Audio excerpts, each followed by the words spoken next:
Hello friends, இன்றைக்கி என்ன வீடியோன்னு பார்த்தீங்கன்னா, இன்றைக்கி வீடியோ மதியானத்துலேருந்து எடுத்துகிட்டு இருக்கேன். மதியானம் என்ன சாப்பாடுன்னு பார்த்தீங்கன்னா, சோறு, ரசம், சிக்கன் பொரிச்சது, மீன் பொரிச்சது பார்த்துக்கோங்க. ரெண்டையும் வரிசையெல்லாம் வச்சுட்டேன். லாஸ்ட்டு பார்த்தா இஞ்சி பூண்டு பேஸ்ட்டு போடலை, ஃப்ரிட்ஜில் பேஸ்ட்டும் இல்லை பார்த்துக்கோங்க.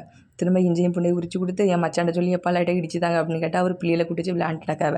இவையே இடிச்சு நான் இன்றைக்கி சிக்கன் பொரிச்சு மீன் பொரிச்சு சாப்பிட சொல்லுங்கள். திரும்ப எப்படியோ இடித்ததுக்கப்புறம் ரெண்டாவது வரசி பொரிக்க ஆரம்பிச்சாச்சு. மீன் வந்து நம்ம இதே மாதிரி ஃப்ரெஷ் மீன்லாம் கிடைக்காது, ஐஸ் மீன் தான். ஆனால் சாப்பிட்லாம் பார்த்துக்கோங்க. திரும்ப சிக்கன் எதுக்குன்னு பார்த்தீங்கன்னா, நைட்டு ஃப்ரைட் ரைஸ் பண்ணலாம் அப்படின்னு ஒரு ஐடியா. ஃப்ரைட் ரைஸ் வந்து ஊரில் சாப்பிட்டது கடைசியாக சாப்பிட்ணுன்னு ஆசையாக இருந்துன்ட்டு வீட்டிலே ரெடி பண்ணிடலாம் அப்படின்ட்டு ரெடி ஆகிட்டேன். திரும்ப மதியானம் சூப்பராக சாப்பிட்டுட்டு டப்பாவில் வந்து புளி காலி ஆகிட்டு பார்த்துக்கோங்க. புளி ஊர்லேருந்து கொண்டு வந்தது ஃப்ரிட்ஜுக்குள்ளே வச்சுருப்பேன். அதை வந்து கொஞ்சம் நேரம் வெளில எடுத்து வச்சுட்டு அதை டப்பாவில் போட்டு அடைச்சி வச்சாச்சு பார்த்துக்கோங்க. திரும்ப நைட்டு ஃப்ரைட் ரைஸ் பண்ணிடலான்ட்டு முடிவு பண்ணி ஃப்ரைட் ரைஸ் வந்து பண்ண பார்த்துக்கோங்க. சூப்பராக இருந்து கடையில் உள்ள மாதிரியே இருந்து, ஆனால் வீட்டில் பண்ணால் எப்பவும் பெஸ்ட்டு தானே, சூப்பராகவே இருந்து பார்த்துக்கோங்க. இந்த வீடியோ பிடிச்சா லைக் பண்ணிக்கோங்க. தேங்க்யூ.